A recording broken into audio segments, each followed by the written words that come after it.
आप सभी दोस्तों का इस YouTube चैनल मौर्य बीज भंडार पर बहुत बहुत स्वागत है। और आज की इस वीडियो के माध्यम से हम बात करेंगे लहसुन की फसल में पीलापन को कैसे कंट्रोल करें, किन कारणों से हमारी लहसुन की फसल में पीलापन आ सकता है। इस विषय के ऊपर विस्तार से बात करेंगे। इसके साथ साथ कौन सी ऐसी बेहतरीन दवाइयां हैं जो पीलेपन को आसानी से कंट्रोल में ले सकती हैं। तो चलिए दोस्तों, इस वीडियो को स्टार्ट करते हैं। तो सबसे पहले हम बात करेंगे कि लहसुन में जो पीलापन है उसके लक्षण शुरुआती अवस्था में क्या होता है। सबसे पहला दोस्तों, हमें जो कॉमन समस्या देखने को मिलती है, हमारी जो पत्तियों की टिप्स होती है उस पे हल्का हल्का सा आपको पीलापन दिखाई देगा और वो पीलापन नीचे की तरफ आता चला जाता है। दोस्तों, नॉर्मली पीलापन जो है हमारी फसल में किसी माइक्रोन्यूट्रिएंट की डिफिशियंसी हो सकती है या फंगस के कारण हो सकता है, या फिर दोस्तों कभी कभी मौसम में उतार चढ़ाव के कारण भी इस प्रकार की समस्याएं देखने को मिल सकती हैं। लेकिन दोस्तों, अगर आप इस पौधे को ध्यान से देखो तो इस पौधे में आपको कुछ अलग ही समस्या देखने को मिलेगी, जिसमें कि समस्या ये है, लेकिन नॉर्मली जो समस्या आती है तो जो हमारी टिप्स होती है, ऊपर की जो पत्तियां होती है वो धीरे धीरे नीचे की तरफ बढ़ती आती हैं। लेकिन अगर हमारी फसल में जो फंगस है यानी जो पीलापन है वो बहुत ही तेजी से नीचे की तरफ आ रहा है, या फिर हम पूरे खेत में देखेंगे कि जैसे मेरा 1 बीघे के आसपास का प्लाट है, तो उसमें एक छोटी सी एरिया में इस प्रकार की समस्या आई और वहां पर जो लहसुन का पौधा है वो नीचे डाउन हो गया, या फिर किसी कोने में आ सकती है, बीच में कहीं किसी भी स्थान पर आ सकता है। तो इसमें होता क्या है कि हमारी जो पत्तियां हैं वो पीलेपन के बजाय थोड़ा सा सफेद होकर बहुत ही तेजी से नीचे की तरफ बैठती हैं, इससे पौधा डाउन दिखने लगता है। इसका मुख्य कारण दोस्तों जड़ सड़न का होता है। मैंने इसी पौधे को उखाड़कर जब यहाँ पर देखा तो आप देख रहे होगे कि यहाँ पर पौधे की जो जड़ें हैं वो डैमेज हो चुकी है। किस प्रकार से हम इसको कंट्रोल करेंगे, कुछ बेहतरीन तरीकों के बारे में यहाँ पर हम बात करेंगे। इसके जो शुरुआती लक्षण होते हैं दोस्तों, क्या हो सकते हैं कि हमारा जो बल्ब होता है कभी कभी उसमें हमें फंगस दिखाई देता है और धीरे धीरे करके जो रूट पोर्शन है उसको डैमेज कर देता है। तो चलिए दोस्तों, अब हम बात करेंगे कि कौन से ऐसे बेहतरीन तरीके हैं जिनके माध्यम से आप इनको कंट्रोल कर सकते हो।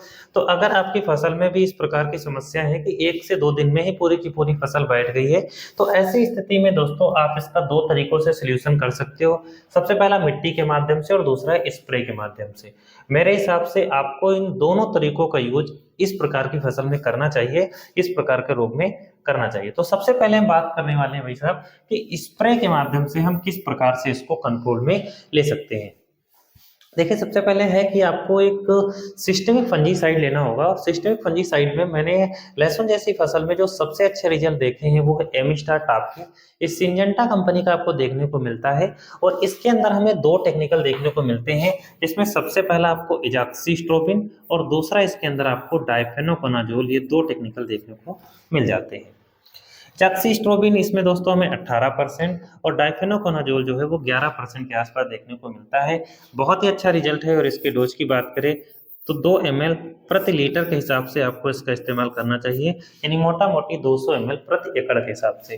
दोस्तों, अगर आपको एमिस्टार टॉप ना मिले तो आप इसके स्थान पर कस्टोडिया का प्रयोग कर सकते हो। ये अदामा कंपनी का आता है। इसके अंदर हमें इजाक्सीस्ट्रोबिन और टेबुकोनाजोल का एससी फार्मुलेशन देखने को मिलता है। बहुत ही अच्छा रिजल्ट है। तो आप इन दोनों में से किसी एक का प्रयोग कीजिए। अगर आपकी फसल में दोस्तों पर्पल ब्लाच की समस्या है या और भी ब्लाइट वगैरह की समस्या है, तो ऐसी स्थिति में आप एमिस्टार टॉप का प्रयोग करोगे तो काफी अच्छा रिजल्ट आपको मिलेगा। इसके साथ हम यूज में लेने वाले हैं स्टेप्टोसाइक्लिन, और बहुत ही अच्छा इसका भी रिजल्ट होता है। ये दोस्तों 6 ग्राम का जो पाउच आता है, ये आपको दोस्तों यूज में लेना है आपको लगभग 2 टंकी में। 2 टंकी की बात करें तो आपको 3 ग्राम आपको 15 से 16 लीटर यूज में लेना है। इसको आप थोड़ा सा गुनगुन पानी कीजिए, उसमें आप इसको घोलिए तो आसानी से घुल जाती है। तीसरा हमारे पास एक प्रोडक्ट है विगर। दोस्तों, ये काफी अच्छा प्रोडक्ट है जो कि हमें जियोलाइफ कंपनी का देखने को मिलता है। और दोस्तों, इसके अंदर न्यूरोस्पोरा करासा टेक्निकल होता है जो कि समुद्री अर्क के द्वारा बनाया गया है। बहुत ही अच्छा रिजल्ट है। इसके अंदर प्रोटीन और कार्बोहाइड्रेट और भी लगभग बहुत सारी चीजें हमें देखने को मिलती हैं, जो पौधे में डालने के बाद एक अचानक आपको हरापन देखने को मिलता है। काफी तेजी से दोस्तों हमारी फसल को रिकवर करता है। तो इसके डोज की बात करें तो 1 ग्राम से लेकर के आपको 1 से 1.5 ग्राम प्रति लीटर के हिसाब से आपको इसका प्रयोग करना है। बहुत अच्छा रिजल्ट आपको इसका मिलने वाला है। चौथा हमारे पास एक प्रोडक्ट है लिबलर TMX2। ये हमें DBASF कंपनी का देखने को मिलता है और इसका डोज हमें 2 ग्राम प्रति लीटर के हिसाब से लेना चाहिए। ये एक चिलेटेड माइक्रोन्यूट्रेंट है। जब हम विगर और TMH2 दोनों को आपस में कंबाइन करते हैं तो पौधे में जो हरापन है वो बहुत ही तेजी से आता है।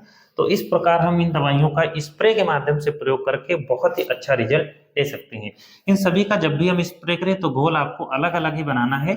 और दोस्तों इसके साथ आपको एक स्टिकर का प्रयोग जरूर करना है। स्टिकर के रूप में आप किसी भी अच्छी कंपनी का सिलिकॉन बेस वाला ले सकते हो, 5 से 7 ml प्रति 15 से 16 लीटर के हिसाब से।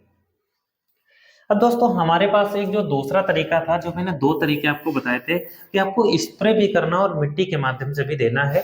तो मिट्टी के माध्यम से दोस्तों आपको एक लेना है सिस्टेमिक फंजीसाइड, और सिस्टेमिक फंजीसाइड में आप ले सकते हो थियोफेनेट मिथाइल 70% WP, जो कि मार्केट में बायोस्टेट कंपनी का रोको 70% WP के नाम से देखने को मिलता है। एक सिस्टेमिक फंजीसाइड है और वास्तव में दोस्तों जड़ सड़न में इसके बहुत ही अच्छे रिजल्ट है। तो आपको इसके डोज जो है दोस्तों 1 किलोग्राम प्रति एकड़ के हिसाब से लेना है। दूसरा दोस्तों हमारे पास एक प्रोडक्ट है PI कंपनी का बाईवीटा। ये ग्रेनुलस में आता है और इसके अंदर हमें एस्कोफाइलम नोडोसम टेक्निकल देखने को मिलता है। इसके साथ दोस्तों लगभग सभी प्रकार के माइक्रो न्यूट्रेंट वगैरह जो है इसमें हमें देखने को मिल जाते हैं।